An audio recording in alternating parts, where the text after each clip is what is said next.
Well, this cuffing season is off to an impressive start, isn't it? Especially for those of us who are still, unfortunately, attracted to men. Over the past couple of weeks, I've noticed that I'm becoming more cold and distant and cynical about so many things. Take your pick. But I am determined to set an anchor that'll tether me to our ability to overcome the nonsense. And that anchor, my friend, is love.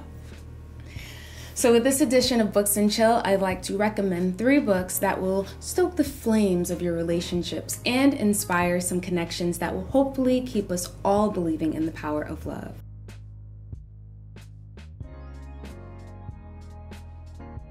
First up is the debut novel from Tommy Orange, and that is There There. It's a great buddy read for the folks out there who are just testing the waters with the potential bae. If there's an attraction or an attempt to keep the conversation going with a certain someone, why not suggest There There as a buddy read? It's the story about a large cast of multi-generational natives who are getting ready for a big powwow in Oakland, California. There's a dangerous plan that's in play for the gathering, as well as some family reunions, and some characters are just simply trying to reconnect to their heritage. But this intricate web of stories and experiences makes for one of the most sensational reads of the year. The reason I'm recommending this for anyone in the beginning stages of a relationship is because it's a great way to keep the conversation going. It's so fast-paced and there are so many characters that it's the perfect excuse to keep your text messages going and even schedule a date to meet up and talk it over. Strategy. And if things don't go well with potential bae, you still would have read one of the best books of the year. So it's a win regardless. Next up is Meet Behind Mars by Renee Sims. These wonderful vignettes are some of my favorite stories of the year, and when I really think about it, they're great for building intimacy. Meet Behind Mars is a collection of short stories that covers a lot of ground. From a young family's collision with a cow to the incident of the mustard penis, there's a great mix of the absurd and the ordinary in this book. It explores the roller coaster ride of life through place, through time, and through these richly crafted characters. The stories are so quick, but their impact will linger long after you've closed the book. Now, the reason I would recommend this book to couples who are getting serious with each other is because it presents a great opportunity to really get to know each other. Reading this book together could open up the conversation a lot more to find out about each other's own idiosyncrasies. What led they to the profession that they're in? What places have they traveled to or lived in that had an impact on their life?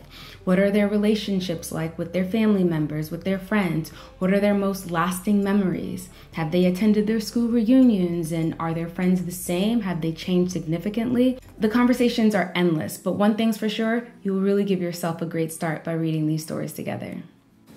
Oh, y'all in love. Next up, I'm going to recommend The Master Butcher Singing Club by Louise Erdrich. Now, I love this novel for so many different reasons, but most of all, it's because it's at the top of my list of most recommendable books to any and everyone. It's the story of Fidelis Waldvogel, who after World War I returns to his German village to marry the wife of his fallen comrade. These two set sail for America with a briefcase full of sausages and knives, and they land in Argus, North Dakota, where they open up a butcher shop and get settled in raising their family and running their business. This town is full of the most interesting characters, from an eccentric hoarder to the town drunk and his wonderful daughter, Delphine, whom I love.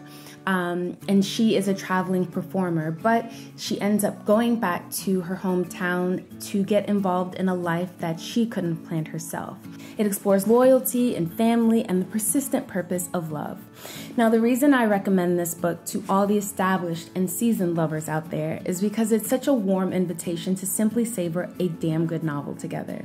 This novel is all about spending time with each other. It's about the quiet, passionate moments and the silences we can share with our loved ones, and the silences we can fill with the voice of your beloved reading you this novel. Just imagine it, late at night, the sound of your beloved saying to you, as Cyprian turned toward her with a gentle sideways glance, his profile caught her breath.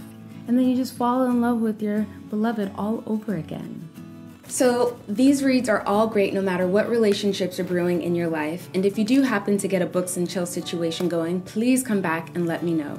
Also, share your thoughts on any of these reads and if there are any other books that you'd recommend for Books and Chill because they've worked for you and yours. Let us know all the information down below. I hope that it makes for healthy and loving relationships. The most important one of them all is the one you have with yourself. So happy cuffing season, happy reading, and as always, thank you so much for watching, and until next time, remember to read or be read, and I'll talk to you soon. Bye.